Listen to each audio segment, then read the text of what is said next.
Hey guys, this is Crab Hunter, and welcome back to World of Tanks. Woo! And look what we have in our garage. The KV-1S. Now, for those of you who've joined World of Tanks recently, this rather ugly looking vehicle used to be the Tier 6 phenomenon. It was the most hated and the most loved tank. It sported a humongous 122mm high-velocity gun doing 390 average damage and had an accuracy of 0.44? Yeah, 0.44, and a rather long aiming time. But it doesn't matter because the high alpha that this thing had made it... For many people called this overpowered. I never saw it in that fashion because I have been able to kill KV-1Ss, well, Tier 6 KV-1Ss, many a times. But anyhow, I digress. This is the Tier 5 severely nerfed KV-1S, and we're going to be having a review of it in this video. How does she fare now that she's been stripped of both the 122 high vol and her rank privilege? Is she a capable vehicle, or is she just a horrible, disfigured memory of a good time gone past? We shall find out in this video. So, hit points, what do you have? 660. Pretty average, I would say. Nothing too special. Not too bad either. Definitely presenting yourself as a heavy tank. Let us see how you fare in comparison to your comrades. Let's have a look-see. So we'll start with the Chinese. They only have a Type T-34. The Lehman Russ of BDR G1B. If you're wondering, it's because of that picture right there. But anyway, I believe this vehicle has 660 hit points, so just as good. No, I think that one has 650. Yes, I think this one has my apologies. 650 hit points for that because it's French, so slightly less than usual, but not bad. 10 up from that. For Deutschland, I also believe that this vehicle has... I think this vehicle also shares 650. Though I may be wrong, and it could be 660, but I have a suspicion it's also 650 as well. The British, obviously, with their Churchill... Oh, yeah. Obviously, with the Churchill, that has 700 hit points, so... Yeah, not very... Well, actually, no, you're only 40 off from it, but still, the Churchill is the king here. The T1 Heavy has 600, as I've driven it, 660 hit points, so you're the same as that vehicle. The Russians, obviously, you've got your Tier 5 counterpart, the KV-1, which has 640. So potentially, the KV-1 is the lowest value, and the Japs don't have any heavies yet, the lowest value of hit points for a Tier 5. But this one has 660. So, can't really comment on that. That's pretty much average. It's good. It can take... In a Tier 5 game, you can take a few punches, but nothing too much. Otherwise, obviously, you know, once you hit Tier 6, you're dead. Tier 7, oh boy. One shot from anything and you're already on critically low hit points. But not bad for a Tier 5 heavy. Now, on to weight and engine power. You weigh 44.55 tons, and I have a maximum tonnage limit of 48.2. This, in combination with your 600 horsepower engine, gives you a top speed of 43 kilometers per hour, which isn't bad. I mean, this thing in the vehicle description says it is a further modification of the KV-1 tank series. Basically, this is a lighter, more maneuverable model, and it maintains some elements from its former Tier 6 days, as off the bat you will be able to turn, with a very nice 30 degrees worth of traverse speed, be able to maneuver around vehicles and surprisingly be able to flank them. Whilst the acceleration isn't as good as it used to be, given some situations you can have the potential to pull a flanking maneuver around an opponent, though I highly advise you don't. We'll go into this further on, but yeah, it's not a bad tank for mobility. It certainly, as I said, maintains the elements of its Tier 6 self, so for any of you heavy tank drivers who, you know, enjoy driving a slightly faster than, unfortunately, the KV-1 can do, then certainly, in this aspect, the KV-1S is certainly an upgrade from the other Tier 5 heavy. Now, on to armor. This, I would say, is the first downside of the KV-1S. I mean, its Tier 6 form never really had that much armor to begin with, but this one has got reduced armor, and unfortunately, just by looking at it, you can tell automatically that this thing is not going to have as good games because of its armor. It has 75 to the front, 60 to the sides, 60 to the rear. The turret is only slightly better, being at 82 to the front, sides, and rear. But if there's one thing you have noticed almost instantly is that it is flat. So flat. It's like it. The first thing I thought of when I saw this in the... What patch was it? 9.2? No. 9 point something. No, it could have been 9.2. I may be completely wrong. But I definitely know it was in the later part of 9 point whatevers. Or early point of 9 points. I instantly thought, oh god, what have they done? It was literally like, what have they done? I mean... Like I said, I never found that the vehicle was overpowered, so I didn't really say, haha, suck it, you bastard! I just thought, oh, so many people are going to be upset. And yeah, this thing has very bad armor. I mean, it's the same front as the KV-1, but the KV-1 has a benefit of 75 to the front, 70 to the 5 to the side, 70 to the rear. And not only that, its upgraded turret gives you 110 all around. This Tier 5 downgrades that by a lot because of its flat turret, flat sides, god-awful flat rear. It just... No, it doesn't really work for that. How much doesn't it work? Or potentially work? Well, let's have a look at Tank Inspector to find out. So, here we are in Tank Inspector. Here is the KV-1S, and here are the KV-1S armor values. Don't be fooled by the red. There are very few bits of armor on this thing.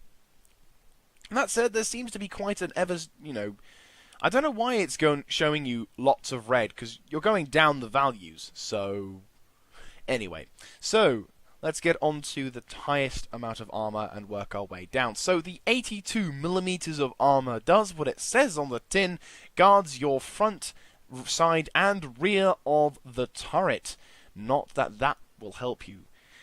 So yeah, the front half of the turret, I can imagine a fair amount will potentially bounce in, say, a Tier 5, maybe even some Tier 6 games, as the mantle is also provided some cover by... the 82mm of frontal armor. But that said, there's actually nothing behind. Like, if you're shooting at it from the front, there is actually nothing behind the inner gun. So really, anything above 112 around here, you're gonna pen. Otherwise, you do get some limited forms of armor. But yeah, generally speaking, the front of a KV-1S's turret, you should be alright, but you might get bounces. Let's not forget, of course, about the massive cupola on the top, which actually is probably the easiest to spot from a distance away. I mean, look, if we just get rid of that, that's the cupola. You can tell that's the cupola, and your sights, you'll be able to see that. So, obviously, go for it. Anyway, working our way down, let's go to the frontal half of the tank. And as you can see, also, the 75mm that you hoped would be here as well isn't, and instead only covers the... right flat front, which only gives you at best 5 extra degrees worth of angling, and also the bottom of this strip of armor, which actually provides to you better amounts of armor. This is highlighted by these two bar sections, but interestingly enough, it doesn't cover this upper half. We'll get to that in a second. So you can see there, it's not really providing too much to worry about. I think angling is the best thing you can do when it comes to this thing, but even still, it's not going to help by much. You'll find that this upper strip is actually 65mm of armor, which does a very good job in angling, providing at best 118, 115, on average I'd say 115 of armor towards your opponents, so that is good. From the front, you can hope, potentially in Tier 4 games, reliably ricochet some of the shells, so not bad at all. Going to the sides and rear, and also the underglacius, as well as the cupola, yeah, it's the 60mm of armor, and does what it says on the tin, completely flat, little to no angling, providing barely enough to do... It basically, you see it, you shoot it, you pen it. Very few guns will have issue getting through here, and if they are, then you're very lucky. The Underglacius, whilst having the extra strip of armour to cover it, still suffers from being vastly under-armoured. You're like 15 worse than what it says on the tin. So, unfortunately, this thing, not really... I mean, like I said, you can have moments where you can bounce something. I mean, you do have this... You have your treads, and depending on the matches you're in, I've luckily been in a fair amount of tier 5 matches with this thing. I've had a couple of higher tier games, only one really bad tier game. But from what I could tell, in a tier 5 only game, your armor has the potential to be effective, but not by much. Anyway, working down the list once more, this massive strip of armor, once again, covers your upper glaciers as well as the upper half of your turret. I'm not entirely sure why, but still, in this case, very good angling, but still not quite enough to be able to bounce shells. That said, the way that it's angled, I guarantee most shells will probably bounce just because of where they think, oh yeah, this will be fine, and because it's at such an extreme angle from where they fired, it's probably not going to pen. Going to here, you can see, for some reason, 40mm of this armor for the front on the top, and 30mm to the rear. So artillery, you've got a massive shot at his engine and his back and his turret. So yeah, go ahead, have a feast. And then finally, for some reason, there's 0 armor, which basically highlights all of these little bits here. So armor-wise, this thing, whilst, as I said before, you can definitely bounce certain things in tier 5, and, you know, if you're top tier, in tier 5s against tier 4s, but beyond that, not a prayer in the world. Definitely attempt angling if you can, because you know the laws of RNG, and as you're driving a Russian tank, the RNG laws may favour you slightly more, but at the same time, if you're in a tier 5 or, you know, tier 6 and 7 game, the best thing to do is just hide, because it's use the maneuverability to your advantage, because it will undoubtedly save you from getting shot or potentially killed. So, let's get on to view range and signal range. You have better view range stats than the KV-1, being at 340 versus 310, but unfortunately you still do have the same radio, the 10RK, which has only 440 signal range. So, oh no, you're Russia, view range and signal range, never good. But how do you fare against your counterparts? Well, let's start with Les Français at the Lehman Russ. So its upgraded turret actually gives it 320 view range. So you're better than that, but then the French come round and slap you one because they've got the ER55, which gives them FUG 12 status of 710 signal range. Shit. Yeah, that happened. Let's have a look at the Americans with their German accent. Yes, the Germans with the VK3001H. VK gets the VK3001H turret, and it gets 360 view range. Oh boy, beats you by 20. And, of course, it gets the FUG 12, one of my favourite radio upgrades of all time. I mean, hell, even the bloody DW2 gets the FUG 12. So, yeah, Germany rocks that one. But how does the British fare? Well, the British, with their Churchill 1 and Churchill 3 turret, receive 350 view range, so better than yours by 10, and receive a Tier 8 radio, getting 110 signal range more than you at 550. Damn. So, how does the Americans fare? Surely we can get some luck. Well, for view range, you do get slightly better, them being at 330 and you being 440. But their Tier 7 radio is better than yours, not by much, 480, but still better than yours. So, For view range, you're kind of better than most, but for radio range, you suck ass. It's the KV-1's radio, which everyone kind of laughs at, is still being laughed at, but you can see better. You can see better than the KV-1, so potentially you could say that's a good upgrade, but really it's just I'm now slightly more average than everyone else. So yeah, it's not the best of upgrades, but it's not a bad one. Now, onto the gun. Now, normally I would say this is my favourite part of any review, but it's kind of a mixed bag with this one. Now, when you're grinding through the KV-1S, you are unfortunately greeted with the rather terrible ZIS-5, which is the stock gun on the KV-1 as well. Yeah, fun times. You're lucky though, because if you have gone through the if you've gone through the T150 and the KV-3, you'll be able to unlock this gun, or already have this gun, thus you can hopefully get this gun instantly and not have to worry about grinding with the ZIS-5. But if you have to, my apologies, you're in for a bit of a rough ride. But the good news is you can get this gun with the stock turret and the stock tread. So my recommendation, get that first. Now, when you've grinded through the vehicle and you have the option of getting the top gun, you may also notice that you do get the option of getting this gun, the S41 122mm howitzer. Now, most of you will know my opinion on derp guns. Some tanks can utilize them in combat, others, most of other things don't. Yeah, I mean, looking at the stats, you could mistakenly think, oh yeah, this thing looks even better than the 85mm gun. Sure, it's got a longer reload and shit accuracy, but, you know, 140 pen and 370 damage, that's pretty much better than the 160 you get on the 85mm. Well, before you jump into the fray with this thing, I'm going to highlight to you two things about derp guns at Tier 5. First of all, the cost.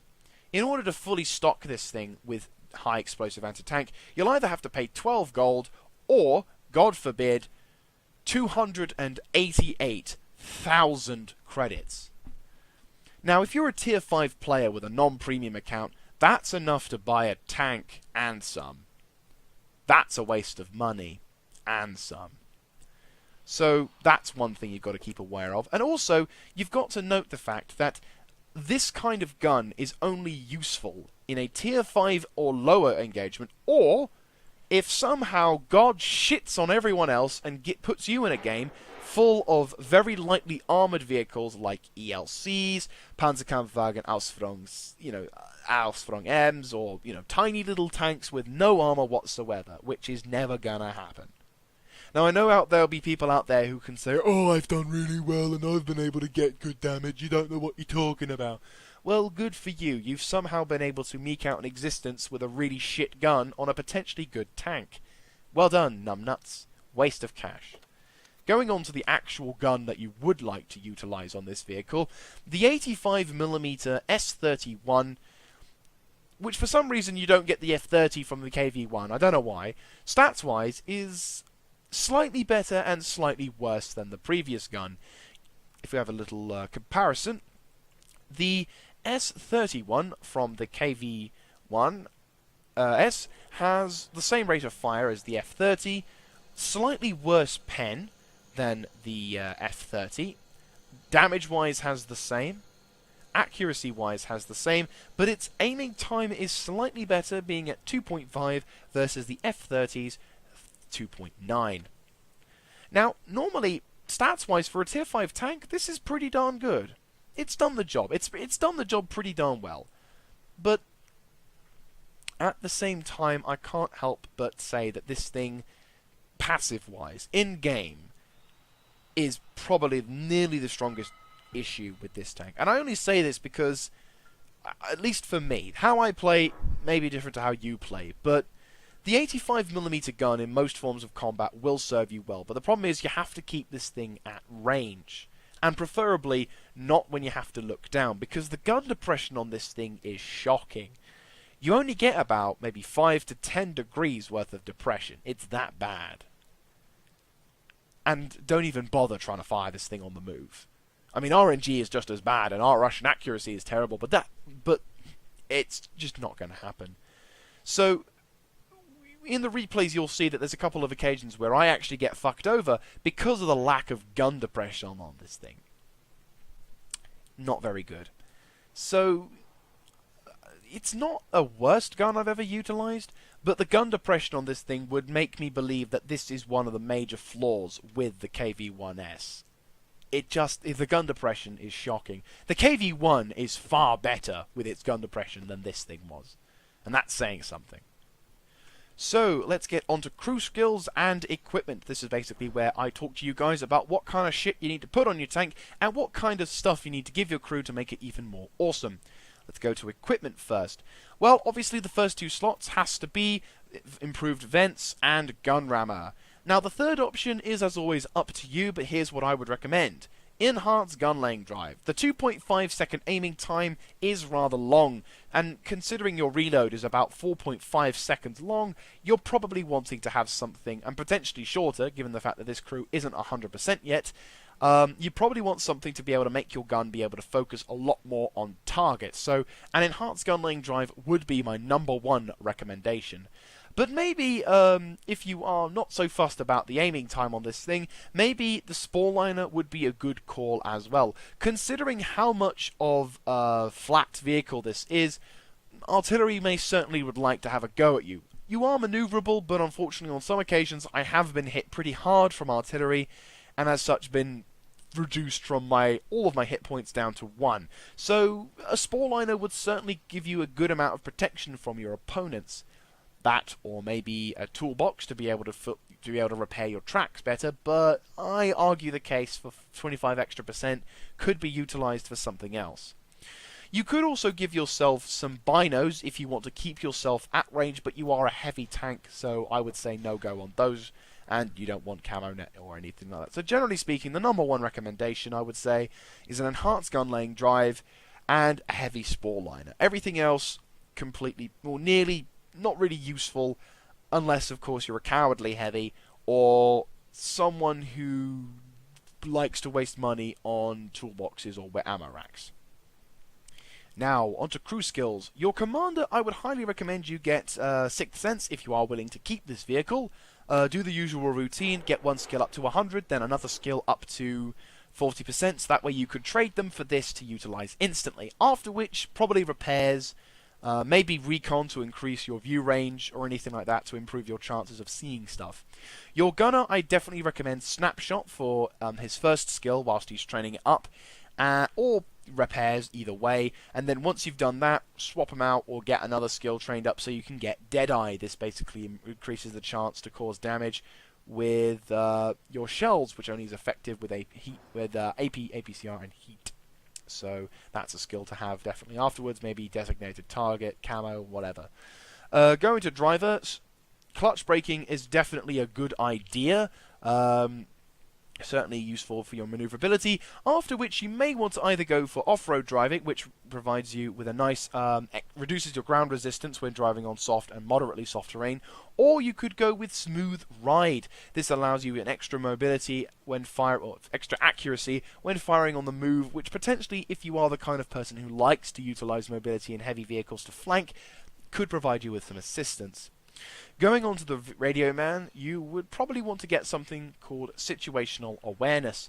This is basically allows you to extend your view range, giving you an extra chance to fight against your opponents and potentially make you slightly better than usual.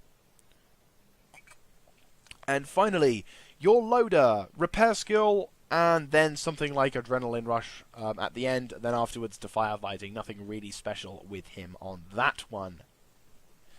So, without further ado, let us get into a couple of replays to highlight this thing's effectiveness when in combat. And we're back for the first game in our replay section. So, I am on Live Oaks, I think it's called, and I am remarkably in a top-tiering environment in a KV-1S. And I am on the northern side. I do have to admit, I do like fighting on the northern side in a heavy tank. I definitely enjoy being in a heavy tank on this map, on this side. I I don't say that this has an advantage, but I certainly feel that I can do more in this game. And in usual Tier 5 fashion, someone has to keep firing their gun completely randomly because, you know what, YOLO. Anyway, so, and there you go, people are joining in the trend of, hey, let's show our opponents where we are game. So, I'm making my way into town, and as you can see, I've been able to get up to roughly the same amount of speed at the top that my engine would provide. So it's certainly more maneuverable than, considering I'm about as fast as a slow medium. So, you know, I'm giving the SU-85 a run for his money. The KV-1S, KV-1 is just way in the background, just so far in the background. So that part, yeah. And then, of course, the Su-85 in glorious Soviet fashion smashes through and catches up with me with a 122mm derb. Oh well, he at least can drive well. Then, surprisingly, our opponents decide to send a Churchill 3, which I couldn't quite get a shot off, so I start moving forward, but then he brings a friend along in the form of a VK-3001H. I fire, and of course it bounces on the side.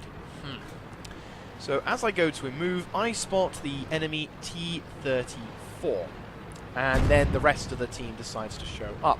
So I decide to move up in as relatively decent cover as possible, and obviously there are more people up on the line. The enemy KV-1S moves up, one of the rare shots in the game that I actually was able to fire on the move. I try and spot where the T-34 is, and the T-34 player could have escaped here, but unfortunately he allowed me to move up and pretty much pin him into a corner, making him pretty much useless throughout the entire game. Now, admittedly, at the same time, I was kind of like, I don't want to give away hit points because of one guy. So I gave the illusion I was going to focus a bit too much in a hope to lure him out and make a mistake. So I'm trying to examine how things are going, and I'm like, actually, you know what, sod it. We're winning this ridiculously. So I'm like, my team's here. He's going to potentially get some shots in. See if I can engage someone else whilst we're moving up. See if I can coax him out. No, he's not falling for the trap. Our team is starting to completely rip the enemy apart. Oh, sod it. Fine, I'll go and engage him. So, at first, I thought, try and have a shot.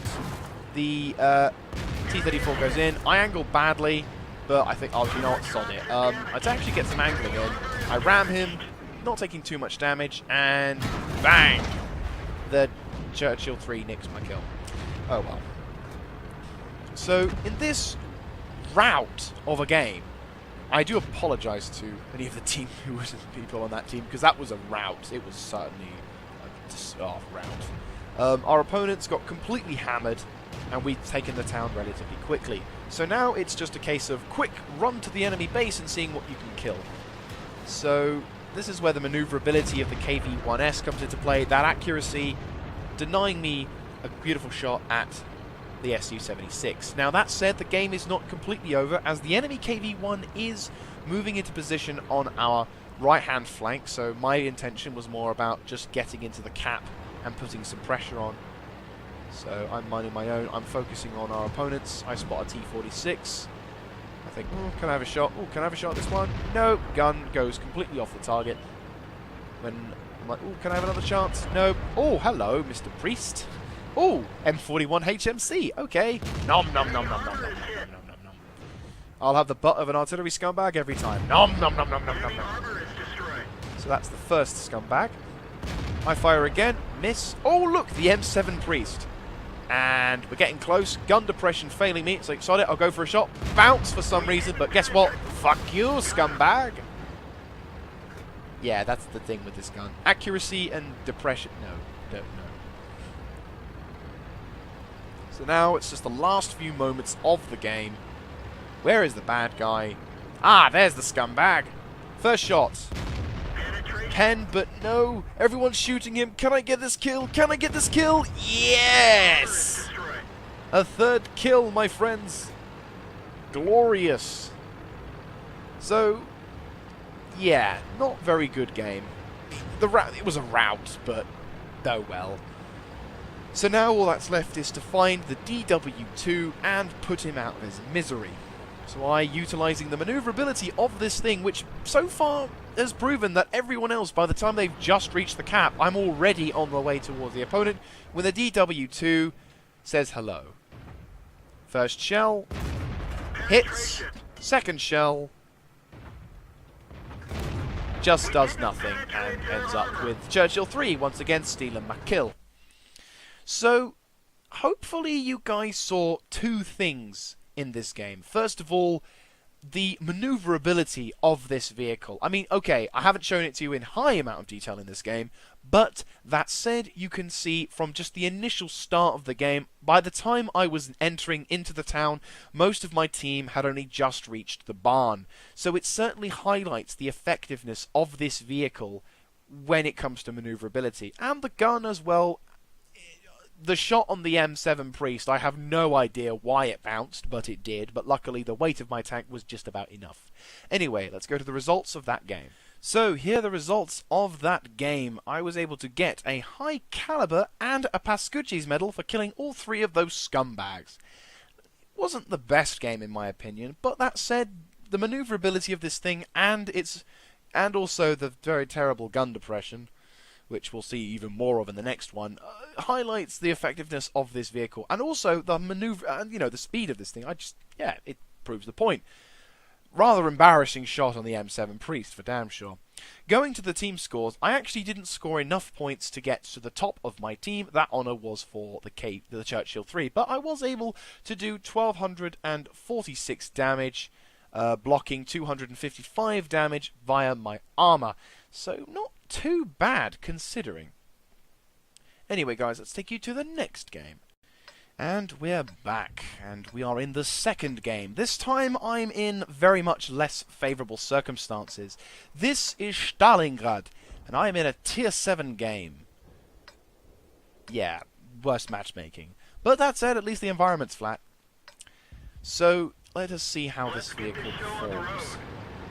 So, the game starts with the IS saying that apparently this entire section here is very important. Fair enough. And apparently also the T-37 thinks the game's already lost, so he says, GG, don't cap. Okay. Sure, whatever you say, Mr. Crazy Tank. And I'm questioning this logic. But yeah, as you can see, I'm actually keeping up pretty well with the KV-3, a Tier 7 tank, as well as the A44. Our team spread at the moment, not really that good. Our TD has taken his time getting there. I'm typing a message, as you can tell. I have a habit of doing that. Like, I'll just keep... I'm unfortunately not the fastest at typers sometimes, so when I'm trying to formulate and calculate a perfect sentence, I will often end up driving myself into buildings where I will slam myself into them, which potentially can cost me stuff. That actually was more of a lag spike, to come to think of it. But anyway, so the game starts off on our side with a Cromwell taking on an A44. The A44 trying to move into position. I'm like, come on, hold on. Oh, come on, can I get a little closer? Ah, come on. Cromwell dominating, fire a shot into the side, doing some pretty nasty damage. Come on, can I save him from getting another? Yes, I saved him.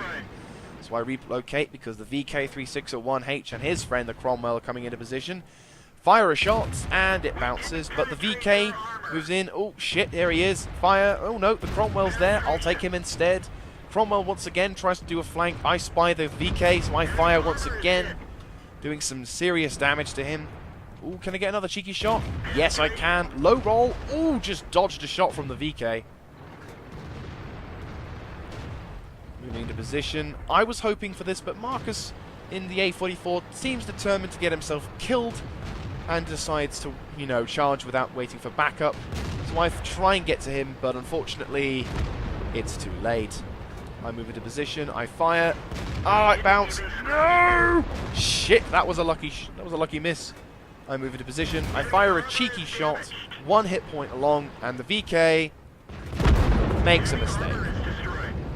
So, now I move into position, I spot the T-29, and of course, the T-29 takes a hit, so I think, can I try and move around to outflank?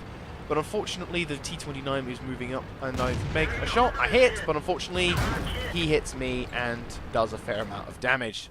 Shit. So now the T-29 tier 7 tank starts to make a move for me. I know he's going to chase me. I'm a tier 5, I'm a juicy target. IS tank charging around the right hand side. There he is, he's trying to chase me. I'm like, oh shit! The maneuverability of this thing coming up leaps and bounds. I would never have gotten away if I was in a KV-1. I move back thinking I have a chance at a kill shot, but unfortunately that is denied. So, very fortuitously, I live. And the game so far, I think the game, at this point, the game is, oh shit! T-150 just bought it from a Jagdpanther. So the Jagdpanther is definitely in position, potentially could flank. The IS tank decides to go up on the high northern flank, and I decide to try and go down south, thinking that the Jagdpanther would probably come along this road towards the sea line.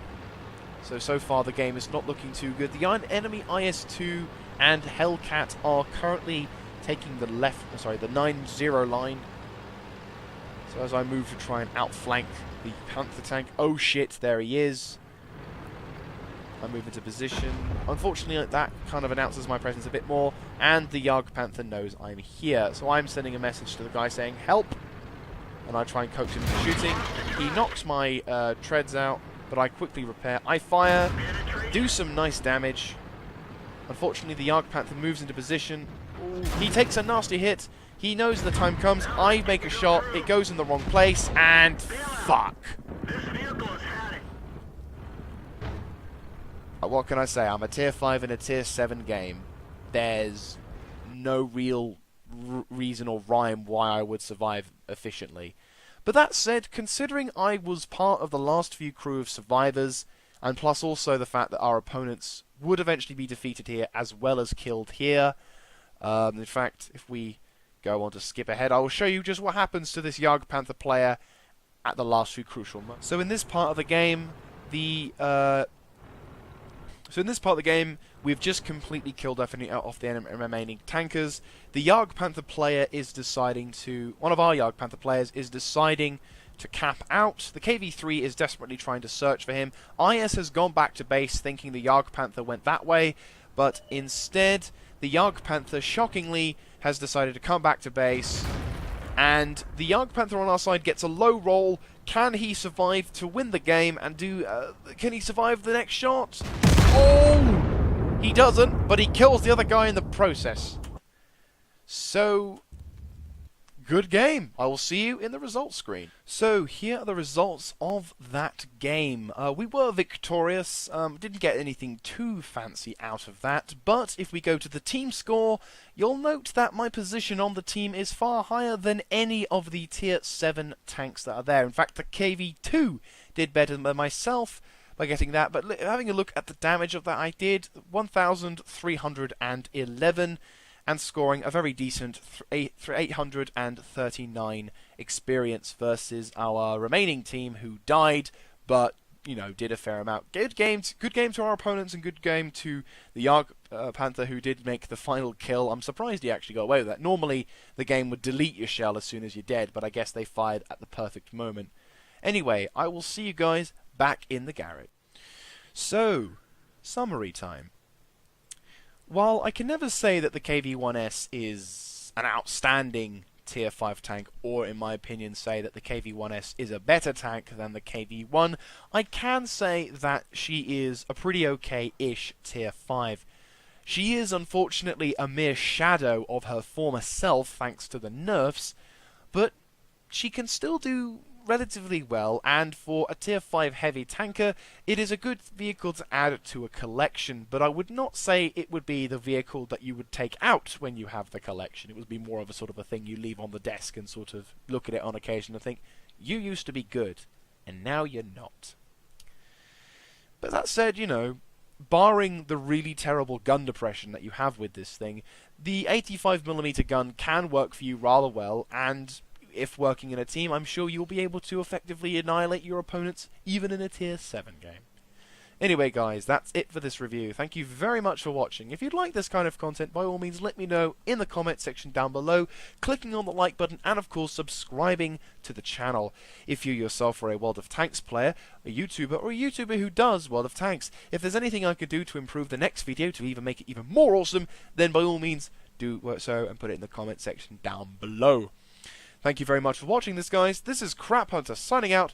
I'll catch you next time.